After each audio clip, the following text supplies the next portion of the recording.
हूँ मैं भी जस्ट ओ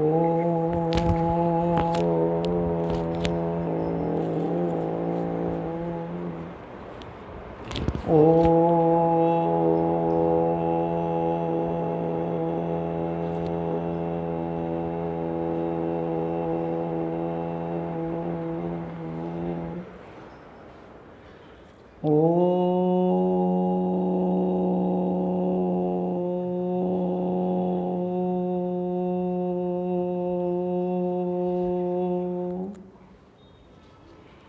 गुरुर्ब्रह्मा गुरुर्विष्णु गुरुर्देवो महेश्वरः गुरुः साक्षात् परब्रह्म तस्मै श्री गुरुवे नमः तस्मै श्री गुरुवे नमः।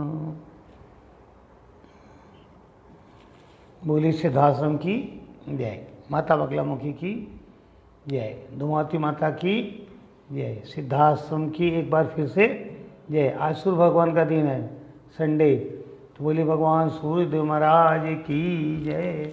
हर हर महादेव।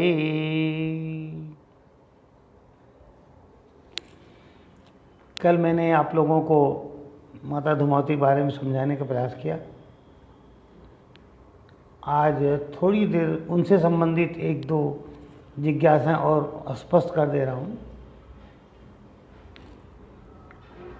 आप लोगों ने भगवान नरसिंह का नाम सुना है कि जब प्रहलाद के रक्षा के लिए वो प्रकट होते हैं उग्र स्वरूप में और हिरण्यकश्यप का वध कर देते हैं, तो हिरण्यकश्यप का वध करने के पहले भगवान विष्णु को उस नरसिंह स्वरूप में इतना क्रोध आया, क्योंकि बहुत जबरदस्त क्रोध हुए उतने बड़े राक्षस का वध नहीं हो सकता था। तो उसका परिणाम ये हुआ कि उस क्रोध के कारण जब वध तो कर दिया उन्होंने, लेकिन गुस्सा उनका शांत नहीं हो रहा था। जैसे आप लोग भी कभी कभी घर में किसी बात पे बहुत गुस्सा कर लेते हो, तो आपका गुस्सा जल्दी शांत नहीं होता और फिर आप बहुत तोड़फोड़ मचाते हैं। तो भगवान भी ऐसा नहीं वो गुस्सा कंट्रोल नहीं कर लेंगे, वो तो हम लोगों को सिखाने के लिए ऐसे मॉडल डिस्प्ले करते हैं कि देखो अगर गुस्सा आएगा तो ऐसा ऐसा हो सकता है। और उस समय भगवान विष्णु नरसिंह के रूप में सब कुछ तोड़ फोड़ और शांत नहीं हो रहे, बिल्कुल शांत नहीं हो रहे। तो अन्य देवताओं को लगा कि अब तो पूरी सृष्टि को ये ध्वंस कर देंगे, I will destroy everything in the universe. सब बड़े परेशान हुए, क्या करें क्या करें। तो लोग गए भगवान शिव के पास कि हे भगवान, अब आप ही कुछ कर पाएंगे, क्योंकि विष्णु को शांत करना तब किसी के बस का नहीं है। शिव ने कहा कि ठीक है, चलो अब विचार कीजिएगा, विष्णु का आराध्य देव कौन है? शिव। और नरसिंह भगवान कौन है? विष्णु। अब किसी व्यक्ति के सामने उसका गुरु, उसका आराध्य देव आ जाए तो शांत हो जाएगा, गुस्से में रहेगा? उस टाइम तो शांत हो जाएगा ना। लेकिन विष्णु का क्रोध कभी भी शांत नहीं होता है।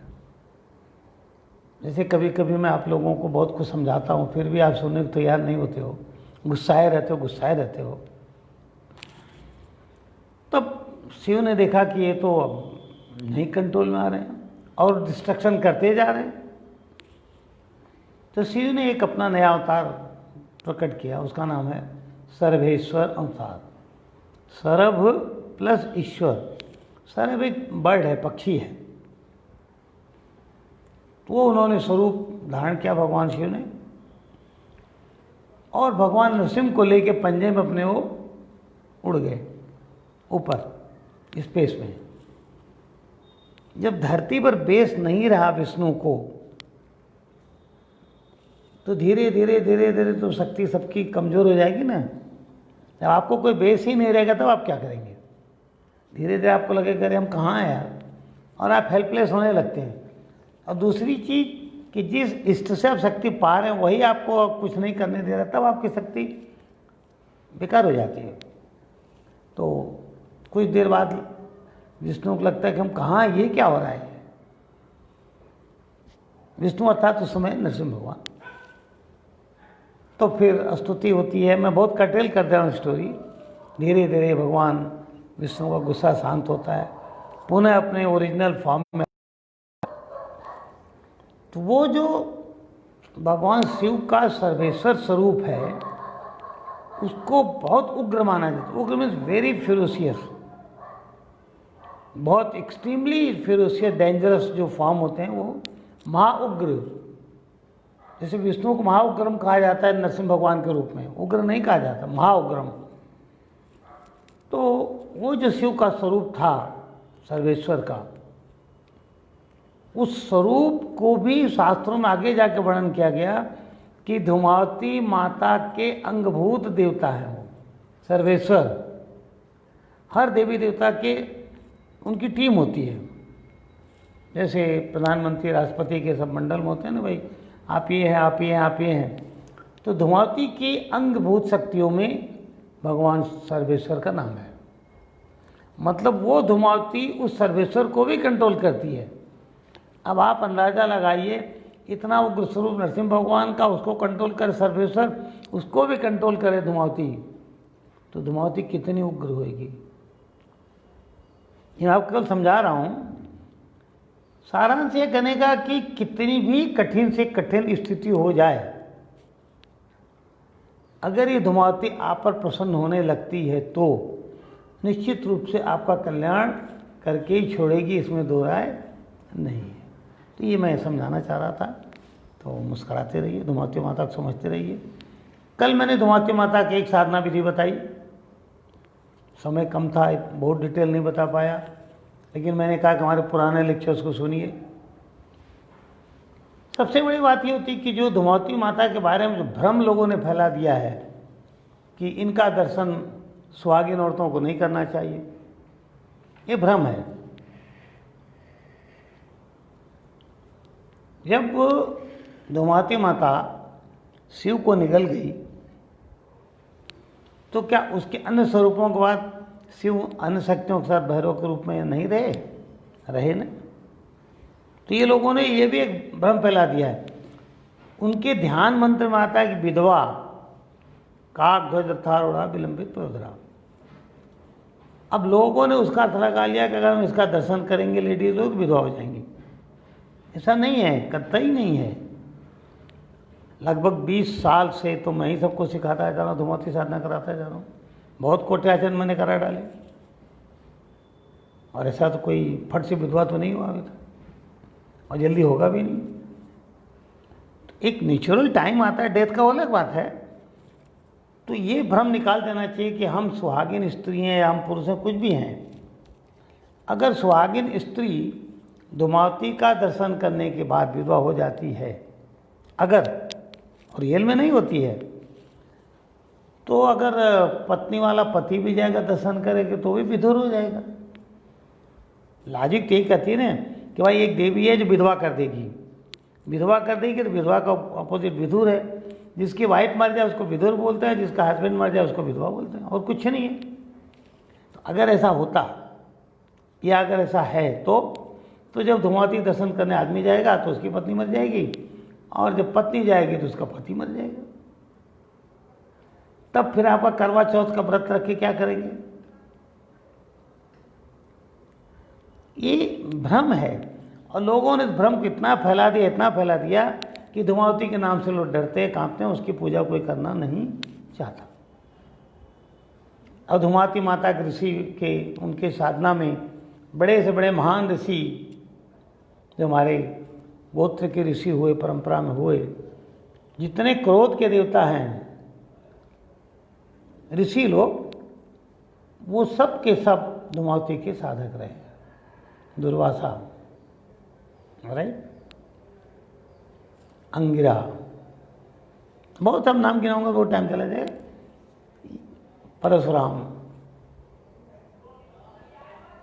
और उन्हीं सब ऋषियों में भगवान श्री कृष्ण का जो मित्र है अर्जुन, भाई वो भी तो ऋषि है, भले भगवान की कैटेगरी पर नहीं प्राप्त है उसको, लेकिन ऋषि तो है। तो धुमावती के साधकों में एक बहुत बड़ा नाम है अर्जुन का। धुमावती का एक स्वरूप है त्वरितासक्ति। त्वरिता मीन्स फास्टर, फास्टेस्ट, एकदम तुरंत। हर चीज़ का डिसीजन है on the spot, very quick decision. सामने वाला सोचे तब तक उसके बाण को काट के निकाल दो, वो आपका डिस्ट्रक्शन सोचे तब तक आप उसको ख़त्म कर दो। ये पावर अर्जुन में थी। आप लोगों ने सीरियल देखा होगा या पढ़ा होगा महाभारत। तो द्रौपदी स्वयंवर में जब अर्जुन लक्ष्य भेद लेते हैं तो सब लोग बोलते हैं पांडवों पर अटैक कर दो, द्रौपदी के लिए भाग जाओ। और उस जमाने में ये पता नहीं ये क्यों रूल था कि लेके भागो। अब आप विचार करना, जमाना आप बोलते हो आज कलयुग का जमाना खराब है, जमाना तो हमेशा ऐसा ही था। पिछले जमाने में स्वयंवर में जाओ तो जो सबसे पावरफुल होगा वो लड़कियों को लेके भाग जाएगा, युद्ध करेगा, कुछ भी करेगा लेके भाग जाएगा। कृष्ण भी लेके भाग गए, लेकिन जो लेके भाग गया उसने उसको पत्नी का 100% सम्मान दिया। ये नहीं हुआ कि लेके भाग गया तो उसके बाद पत्नी का सम्मान नहीं दिया, ऐसा कभी नहीं हुआ हमारे शास्त्रों में। वो तो ये था कि हम वीर हैं, हम वीरता वाले हैं, तो प्रमाण देने के लिए। तो उस समय उस द्रौपदी को लेके भागने के चक्कर में कर्ण धनुष उठाता है। दुर्योधन बोलता है कि अरे कर्ण नष्ट करो इन सबको, हम लोग लेके भाग जाएंगे। और जब तक कर्ण धनुष उठावे और बाण चलावे उसके पहले ही जो धनुष की जो डोर होती है ना, कार्ड, अर्जुन उसको काट दिया अपने बाण से। तो कितना तेज था अर्जुन, समझे कि नहीं? वो तेजी जो है immediate auto response and at proper aim, कि ये रहा रस्सी, ये गया बाण, काट दिया उसको कहते हैं त्वरिता शक्ति। तो आपके लाइफ में भी आप जो भी डिसीजंस लें बहुत क्विक होने चाहिए, क्विक होने चाहिए, राइट डिसीजंस होने चाहिए, और आपके डिसीजन आपके लाइफ के राइट गोल पर जाके हिट करना चाहिए टारगेट को। तब आप अर्जुन जैसे हैं। और अर्जुन को हराने वाले भी थे। अर्जुन ने भगवान शिव से भी युद्ध किया। और शिव ऐसे देवता हैं जब उनसे कोई युद्ध कर लेता है तो प्रसन्न के वरदान दे देते हैं। वो बड़े विचित्र हैं शिव, उनसे युद्ध करो और तुम्हारी वीरता आप खुश हो, तुमको वरदान देंगे। कथाएं पढ़िए, विष्णु वैसे ही हैं, उनसे बहुत सा राक्षसों ने युद्ध किया, बड़े प्रसन्न हो गए, उनको वरदान दे देते हैं। ऐसा ऐसा वरदान देते खुद ही बंध के रह जाते हैं। तो देवताओं का समझ नहीं पाएंगे। जब उन देवताओं को नहीं समझ पाएंगे तो जिस गुरु को गुरु माँ, गुरु विष्णु, गुरुदेवो कहा जाता है उसको आप कैसे समझ जाएंगे? फिर भी कोशिश करते रहिए, मुस्कराते रहिए, क्योंकि हम लोग बने केवल मुस्कराने के लिए।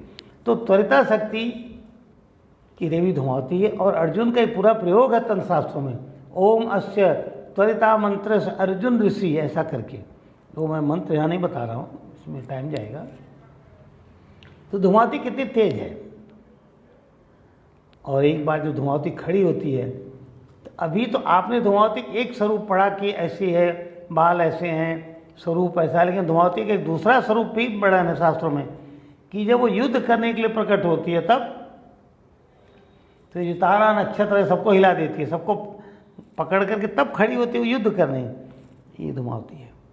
आपके जीवन में बड़ी से बड़ी बाधा होने दो, ग्रह की, नक्षत्र की, राशि की, कुंडली की, इसकी उसकी, टोना टुटका, भूत प्रेत, निगेटिविटी, पॉजिटिविटी, व्हाटएवर, जो कुछ भी निगेट कर रहा हो आपको, उन सबको ध्वंस करने की शक्ति का नाम है माता भगवती धुमावती। धूम धूम ध्वंस है, ध्वंस है, निर्धूमा निर्धूमा।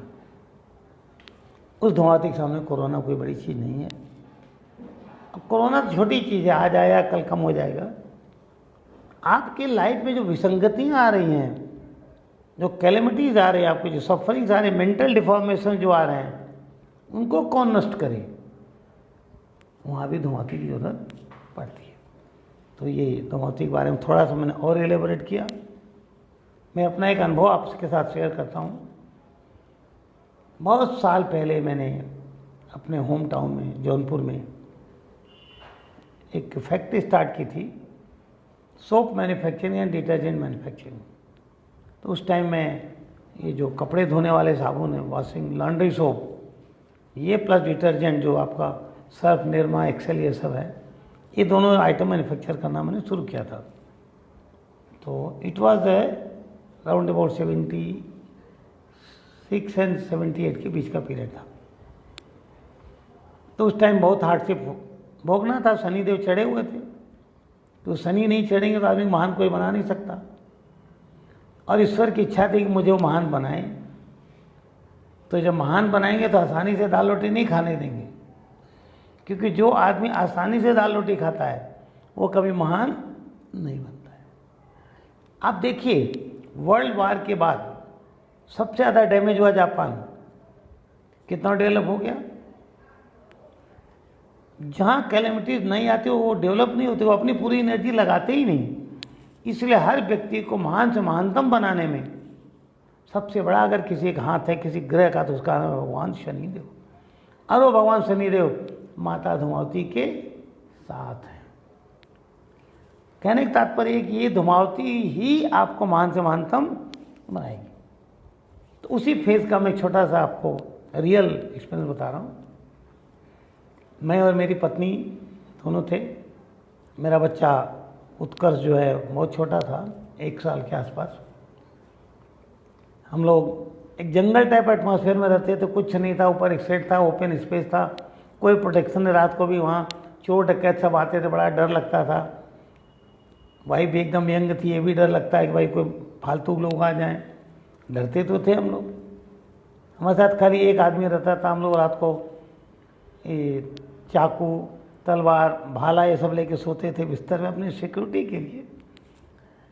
और उस फेज में ऐसा टाइम आता था कि कई कई दिन मुझे खाने को रोटी नहीं मिलती थी। अगर रोटी मिली तो दाल नहीं मिली, दाल मिली तो सब्जी नहीं मिली, और अगर ये सब मिल गया तो रोटी नहीं मिली। ऐसा फेज मैंने विद पत्नी, तो राम वाली हालत थी। ठीक है, तब तो शनिदेव भी नहीं पता थे, धूमावती भी नहीं, कोई ज्ञान ही नहीं था उस समय। पर उस टाइम एक जवानी की उम्र का एक अहंकार था कि हम कुछ कर लेंगे। ईश्वर पर कोई खास फेथ नहीं था। एक तो पढ़ा लिखा था, अरे हम साइंटिस्ट हैं, हम वैज्ञानिक है, क्या है, कुछ नहीं है, ये सब मानते नहीं। पंडित लोग आते बोलते मुहूर्त गलत, में बोलते छोड़ो ना, कौन सा मुहूर्त। कुतर करने की भावना जवानी में बहुत ज़्यादा होती और थी, लेकिन समय की मार। तो उसी फेज का एक छोटा सा इंसिडेंस है कि एक दिन वहाँ पे डारा टांगा हुआ था, कपड़े फैलाते थे हम लोग, 2 पेड़ के बीच में रस्सी बांध के। एक कुत्ता था वहीं पाला हुआ था, उसके साथ खेलने के लिए दूसरा कुत्ता आ गया। जो दूसरा आ गया ना, उसने हमारी और माता जी दोनों के लुंगी, बनियाइन, कपड़े सब खींच खींच के दांत से काट काट के फाड़ फोड़ के फेंक दिया। स्थिति हो गई, क्या पहने तो पहने, क्या पहने। खाना तो मिल ही नहीं रहा था, पहनने के बहाने हो गए। उसी दिन जिस दिन ये घटना घटी, हम दोनों बड़े चिंतित कि कहाँ जाएं भगवान, क्या करें। मैंने पत्नी से कहा कि चलो तुमको मैं ससुराल छोड़ देता हूँ, अपनी ससुराल, उसके मायके। अब 1 साल तुम वहीं क्वारंटाइन हो जाओ। तब क्वारंटाइन वर्ड नहीं चला था। और हम जाएंगे दुनिया में, कहीं काम धंधा नौकरी ढूंढेंगे, कुछ करेंगे, कुछ नहीं होगा तो ऑटो रिक्शा ही चलाएंगे भाई, कुछ भी करके कमा के आपका पेट तो भरेंगे ना। तो सोचता हूँ तो आज भी रोंगटे खड़े हो जाते हैं। उस समय एक लेडी आई हमारे उसी जगह पे, वहाँ हमारी सोप की मैन्युफैक्चरिंग यूनिट थी, बहुत बड़े बड़े ढेर सारे ऑयल रखे होते थे जिससे साबुन मैन्युफैक्चर होता है, कास्टिक ये सब। तो एक लेडी आई, वाइट कपड़े में थी, थोड़ा सांवला रंग था, करीब 70-75 के आसपास की उम्र थी। आई और आके मेरे सामने बोलती है, देखो तुम यहाँ से ये जगह छोड़ के भाग जाओ, यहाँ तुम्हारा भविष्य नहीं, तुम यहाँ से निकल जाओ, तुरंत खाली करो, यहाँ तो तुम बर्बाद हो जाओगे। मैंने कहा ए बुढ़िया भाग यहाँ से, तो कौन आई, चल। अब उस उम्र में कोई आदमी तो किसी थोड़ी सुनता है। मैंने कहा भाग यहाँ से। बोलते तुमको खाने को तो मिल नहीं रहा, रोटियाँ अकड़ रहे हमसे, भाग यहाँ से, भाग यहाँ से। और जो लोग मेरे घर गए हैं, संपत ने तो जगह देखी है जहाँ मैंने ये सब फैक्ट्री चलाई थी, वहाँ से मेरा घर हार्डली 1.5 किलोमीटर है। मोटरसाइकिल थी मेरे पास, और हमारा घर बहुत बड़ा लैंडलॉर्ड का घर है, मतलब फूड ग्रेन्स की कोई कमी नहीं थी। पर ये नौबत आ गई कि पूरे के पूरे घर वालों ने मुझे कहा कि तुम्हें हम एक मुट्ठी भी चावल या दाल नहीं देने वाले, देंगे ही नहीं। ये स्थिति थी। तो वो लेडी बोलती है कि स्थिति तो तुम्हारी, जिस घर के नाम पर तुमको इतना बड़ा अहंकार है, वो घर तुमको कुछ नहीं देगा। भले तुम्हारा शेयर है, जबरदस्ती ले सकते हो कोर्ट कचहरी करके, पर कोई प्यार से तो नहीं देगा। तो तुमको प्यार का जीवन चाहिए कि तुमको दुत्कार का जीवन चाहिए? कौन सी रोटी खाना चाहते हो, प्यार वाली दुत्कार वाली? हमने कहा कि दुत्कार की रोटी तो कुत्ता भी नहीं खाता, वही मुंह फेर के चल देता है।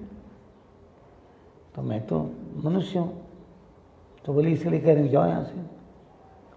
लेकिन चलो तुम जाओ मत जाओ, हमने अपना राय दे दिया, हमको भूख लगी है तो हमको खाना खिलाओ। हमने कहा ए बढ़िया, खुद तो खाने को नहीं, तुझे कहाँ से खिलाऊंगा, आई नहीं।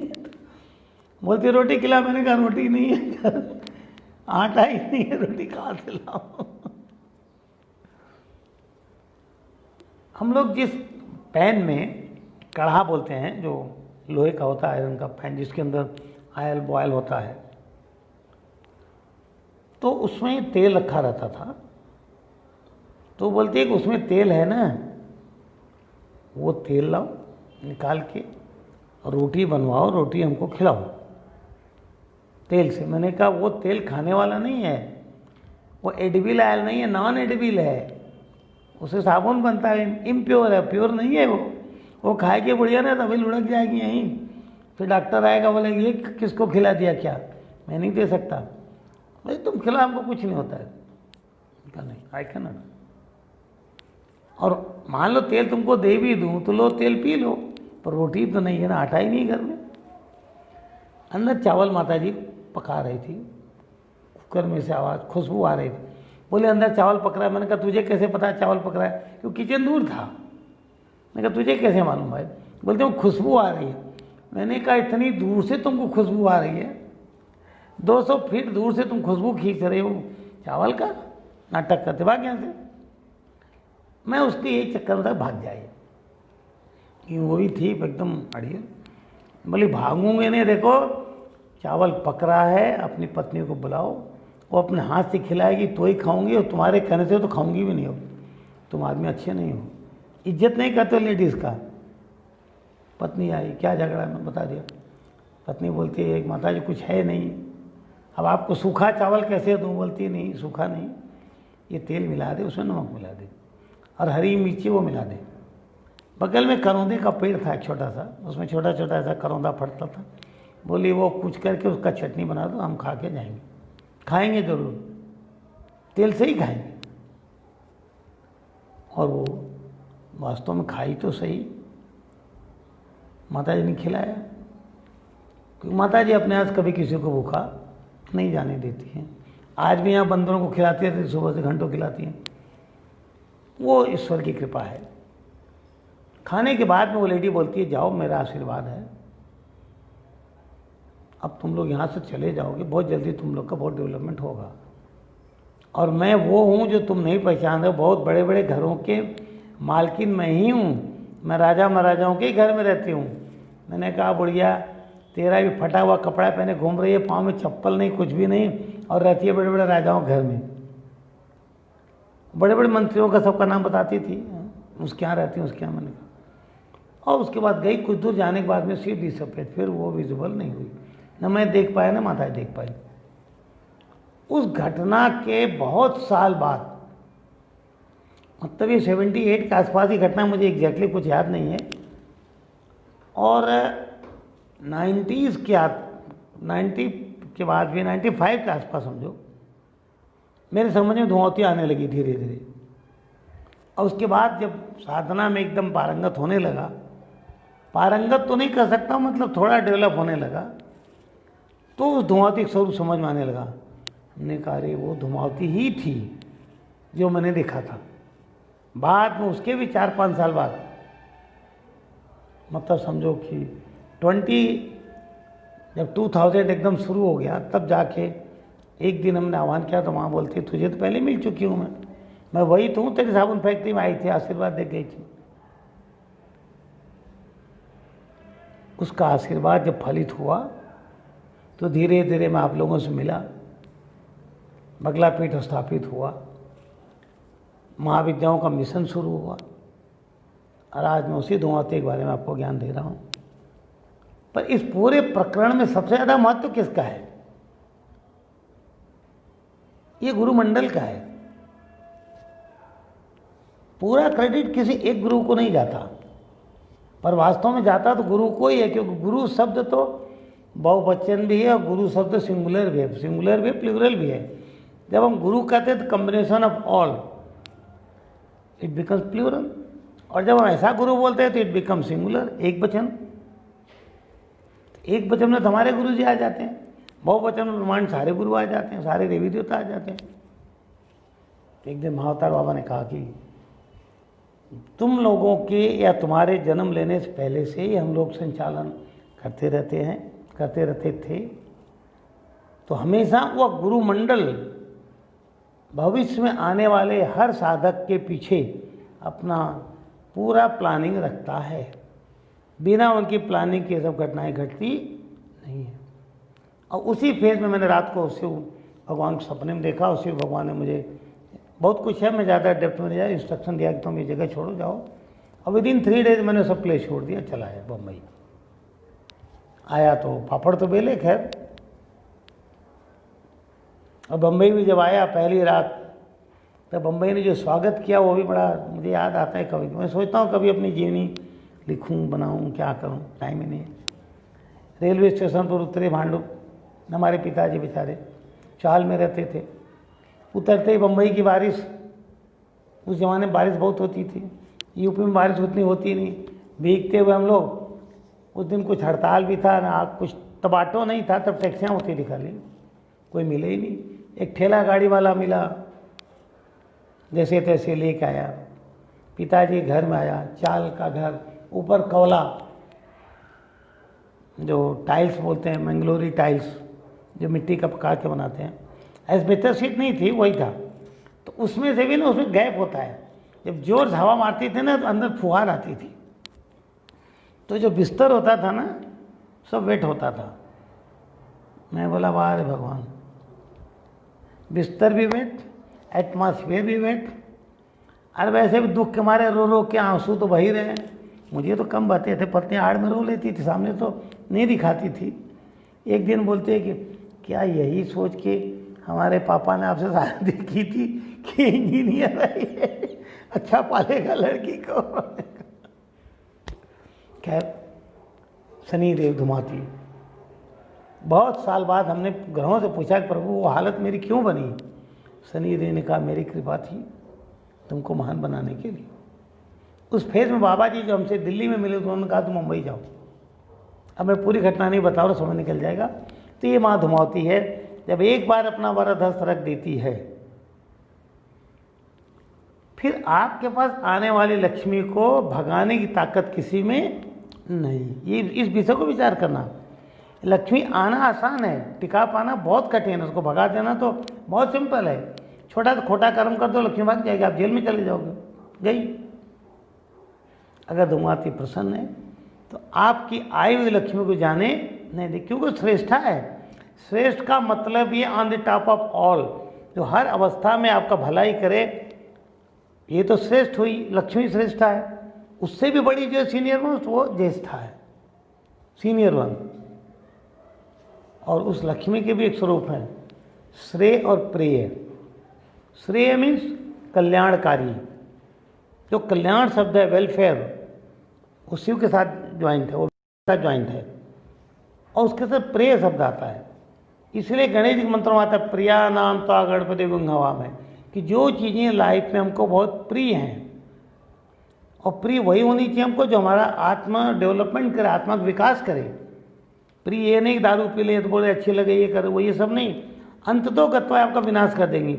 हर वह चीज़ जो हमारे लिए श्रेयस्कर है, अभ्युदय कारक है, वो हमको मिलना चाहिए, उसको प्रिय कहते हैं। वो लक्ष्मी के एक स्वरूप है। तो श्रेय भी लक्ष्मी के स्वरूप है, प्रिय भी लक्ष्मी के स्वरूप है, इसके अलावा बहुत कुछ स्वरूप है। इन सारे स्वरूपों के ऊपर जो बैठी हुई है, ज्येष्ठा मतलब सीनियर वन, वो है धुमावती। मेरे ख्याल से इतने टॉक के बाद आप लोग अपने मन में बहुत कुछ क्लियर हो गए होंगे। तो कहीं भी धुमावती माँ मिले उसको प्रणाम करो, उसका आशीर्वाद लो। ये सब भ्रम निकाल दो कि उसकी पूजा से हम गरीब हो जाएंगे, उसकी पूजा से हम विधवा हो जाएंगे, विधुर हो जाएंगे। ये सब टोटल भ्रम है, ऐसा कहीं कोई चीज़ नहीं। अगर इतना खराब होती तो उसको महाविद्याओं में नहीं डाला जाता। आप समझे कि नहीं? महाविद्या means something very high, very ultimate knowledge. और महाविद्याओं को जानने के बाद में पुनर्जन्म नहीं होता है। कोई भी महाविद्या आप जान जाएंगे, समझ जाएंगे, सिद्ध कर लेंगे तो नो नेक्स्ट बर्थ, गारंटी है। तो महाविद्या बड़ी महान है, उसकी भावना को समझें, उससे अपना कल्याण प्राप्त करें। और जितनी भी विधवा स्त्रियां हैं उसमें धूमावती का स्वयं निवास रहता है। तो हर हालत में विधवाओं की सेवा करें, उनसे आशीर्वाद लें। और कुछ अगर नहीं भी कर सकें तो उनको गाली तो न दें, उनका अपमान तो न करें, इतना तो कम से कम करें। भूल करके भी विधवाओं को अपमानित नहीं करना चाहिए, क्योंकि वो तो साक्षात चलती फिरती धूमावती है। वो अगर उनके मुंह से कुछ भी निकल गया तो वो श्राप आपको खा जाएगा। लक्ष्मी के मूल में पुण्य है, लक्ष्मी के मूल में धर्म है, लक्ष्मी के मूल में गणेश जी के बेटे हैं शुभ और लाभ, लक्ष्मी के मूल में शुभ कर्म है। जहाँ जहाँ शुभ कर्म वहाँ आशीर्वाद जाता है, वहाँ श्राप नहीं जाता। और जहाँ जहाँ अशुभ कर्म है, खोटे कर्म, वहाँ क्या जाता है? श्राप। तो विचार करते रहिएगा, लाइफ में सोचते रहिएगा। और धूमावती माता के हमने कल आपको एक नाम बताया था, दुर्गति और निद्रा। अभी मैं नाम और बता दे रहा हूँ, आप खाली सुन लीजिए, याद कर लीजिए। क्षुधा, क्षुधा मतलब भूख, हंगर। तो धूमावती को भूख की देवी कहा जाता है, भूखी देवी इसका नाम है। उज्जैन में आप जाएंगे तो धूमावती की स्थापना जो है भूखी देवी के नाम पर है। पर वहाँ वालों को ये पता नहीं कि धूमावती स्वरूप है। इंटरेस्टिंग पॉइंट ये है, भूखी देवी नाम रख दिया, कौन है भूखी देवी भाई? पता ही नहीं। बनारस में भी एक मंदिर धूमावती का, वहाँ मैं बहुत साल पहले गया, श्लोक ध्यान सब लिखा है धूमावती का, और नाम लिखा ऊपर धूप चंडी, पता ही नहीं धूमावती है। जब मैंने समझाया तो अब तो जाके धूमावती पीठ के नाम से वो फेमस हो गया धीरे धीरे।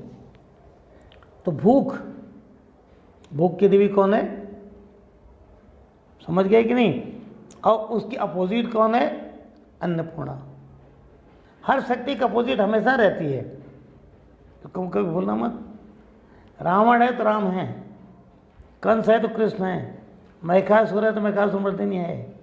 तो भूख है तो भूख की भी काट है, और अगर बहुत खाने को मिला तो उसकी भी काट है, खाने नहीं देगी। लाखों प्रकार के अन्न के भंडार भरे हों, धूमावती खड़ी हो गई, पेट में कुछ जाने नहीं देगी। तो विरोधाभास को भी समझते रहो। क्षुधा, उसके बाद है तृष्णा।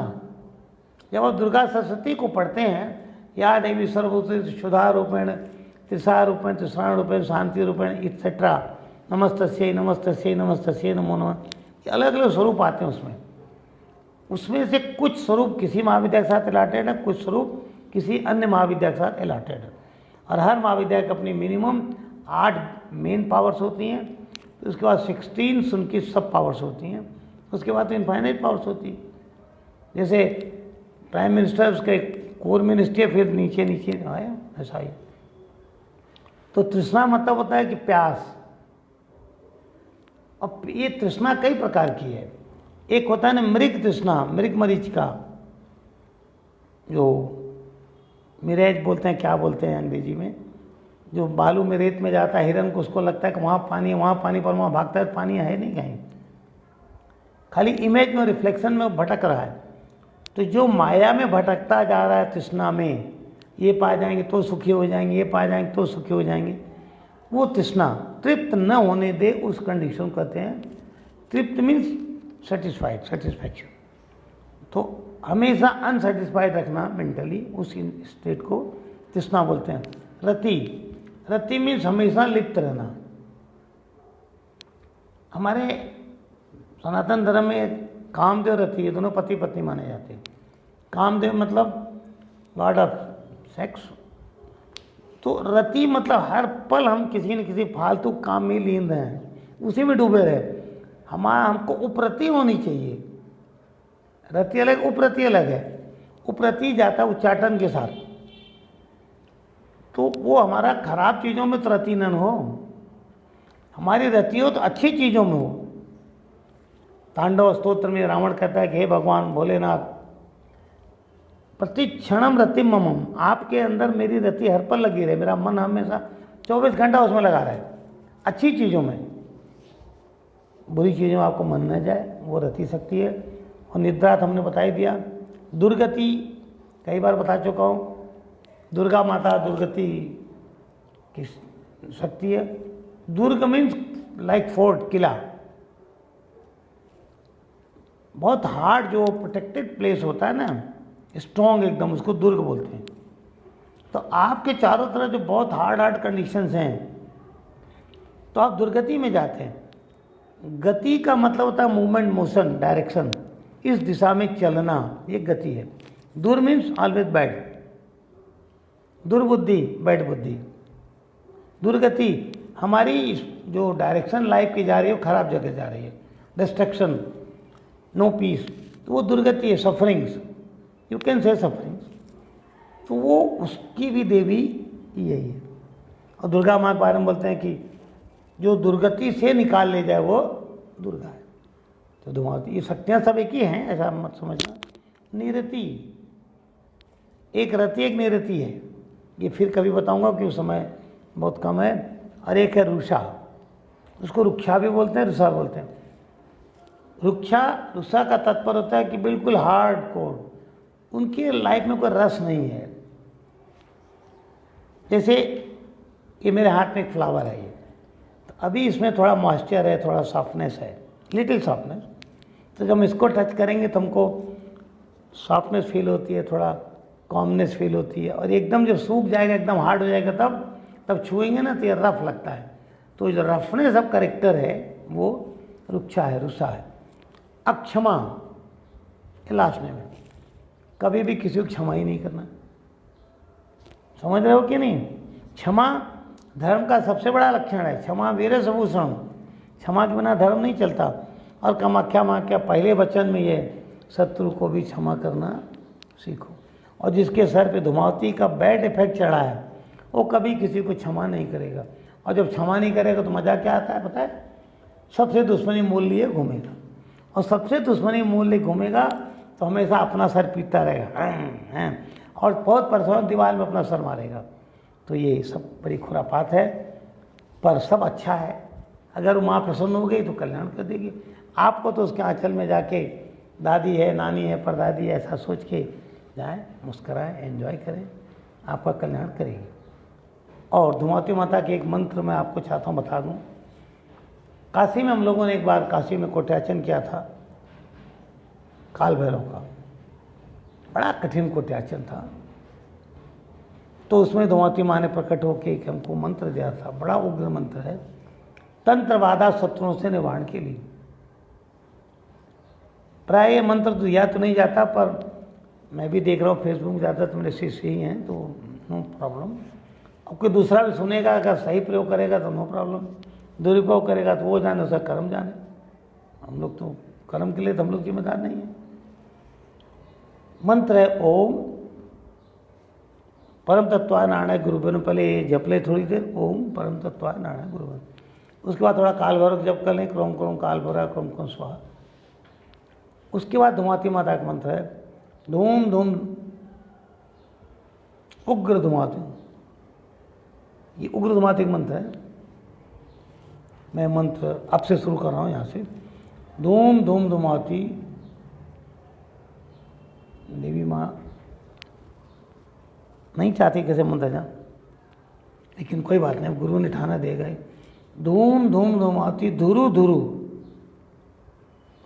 क्रोम क्रोम उग्र धुमावती हुम फट स्वाहा। धूम धूम धुमावती धुरु धुरु क्रोम क्रोम उग्र धुमावती हुम फट स्वाहा। इसका प्रयोग वही लोग करें जो साधना जगत में कम से कम 5-10 साल निकाल चुके हो, नहीं तो ना करें। बाकी लोगों के लिए वही मंत्र ठीक है, धूम धूम धुमावती ठहर, धूम धूम धुमावती ठहर। तो इसका प्रयोग आप बड़ी बड़ी बाधाओं को काटने के लिए कर सकते हैं। विधियाँ आश्रम से संपर्क करके, गुरु संपर्क करके सीख सकते हैं। और धूमावती का ग्रह तो हमने समझा ही दिया आपको। पर ये सारी महाविद्याएँ सिद्ध होती हैं केवल गुरु कृपा से। तो काफ़ी कुछ हमने धूमावती माँ के बारे में आपको बताया। हम लोगों ने एक कोट्याचन और पूरा कर लिया। इस कोरोना के इफेक्ट से धूमावती माता का भी तो एक मेडल आप लोगों को और मिल गया। एक कोट्याचन मतलब एक मेडल यहाँ लग गया। तो जब आप शरीर छोड़ के जाने लगेंगे ना फाइनल दरबार में, तो ये सब मेडल आपको दूर से उनको चमकेंगे, बोलेंगे इसको VIP लाइन में, ग्रीन जो चैनल वाला है इसको उधर ठेलो, इसको सिद्धाश्रम चैनल में डालो। वहाँ भी अलग अलग चैनल बटे होते हैं, Siddhashram channel, heaven channel, Vishnu channel, Brahma channel, नरक चैनल। तो आप लोग नरक चैनल में तो जाएंगे नहीं, क्योंकि जो गुरु कसी तो नरक में तो नहीं जाता। तो मुस्कुराइए। और कल भी एक बहुत महान दिन है, गंगा दशहरा है कल, बटु भैरव जयंती है। अब गंगा से बड़ी पावन, पवित्र, निर्मल करने वाली कोई शक्ति इस ब्रह्मांड में नहीं है। पावन मीन्स पॉयस, निर्मल, कुछ भी बॉडी के ऊपर, मन के अंदर कोई टाइप का मैल नहीं है, प्योर एकदम 100% क्रिस्टल क्लियर है चीज। No impurity of any type on you, कुछ भी नहीं है, no dust particle, no negativity, nothing, निर्मल, स्फटिक के समान जो आपके आत्मा है, शुद्ध, निर्मल, पावन, पवित्र, ये अगर कोई बना देती है तो उसका नाम है गंगा। भगवान शंकराचार्य कहते हैं कि गंगा गंगा गंगा यह उच्चरी थी। सैकड़ों मील दूर से भी अगर कोई गंगा गंगा करता है, गंगा उसके पाप काट देती है।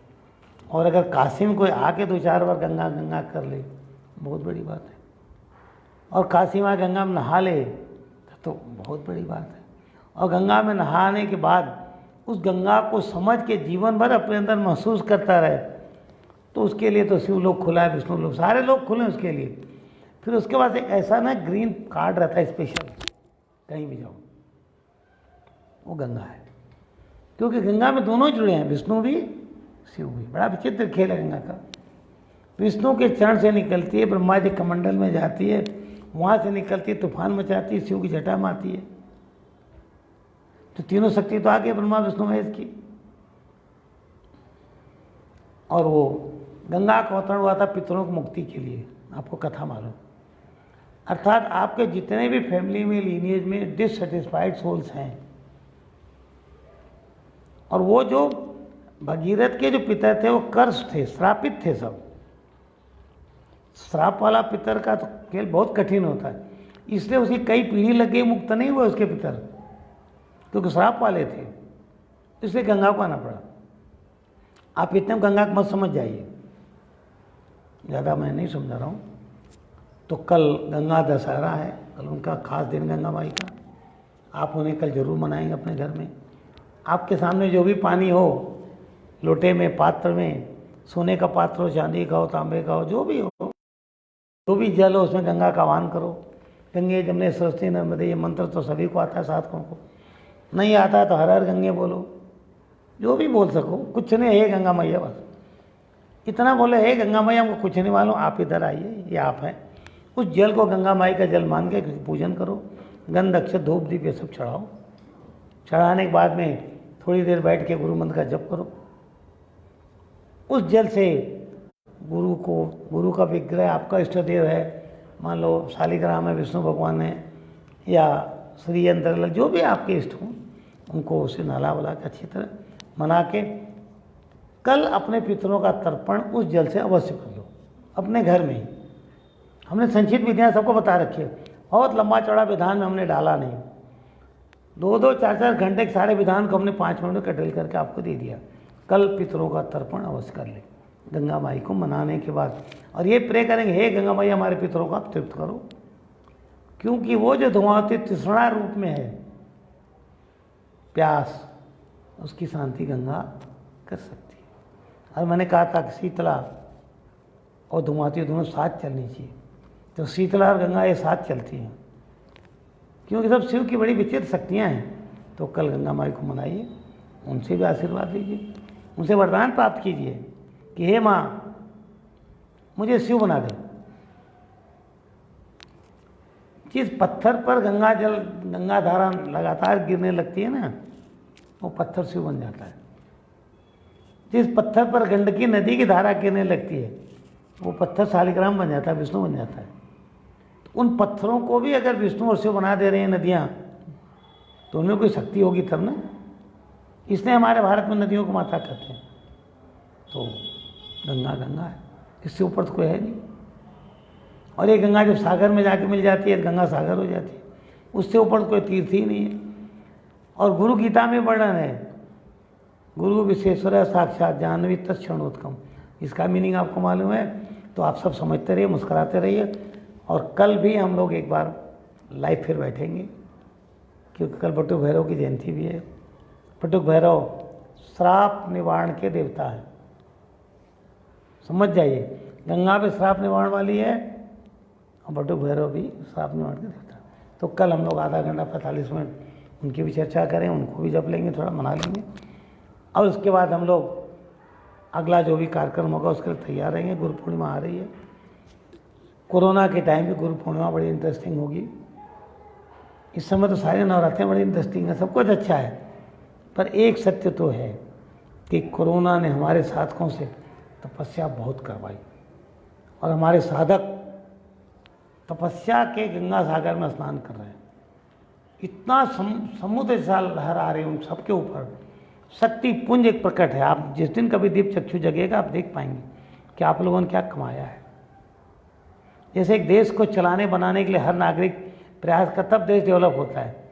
तो हमारे पूरे समूह ने, साधकों ने, शिष्यों ने, उनके शुभचिंतकों ने, फॉलोअर्स ने, जो भी हैं, सब ने मिल के जो शक्ति अर्जित की है, और निश्चित रूप से हम लोगों का तो कल्याण करेगी, देश का करेगी, विश्व का भी करेगी। बोलिए बगला माई की जय।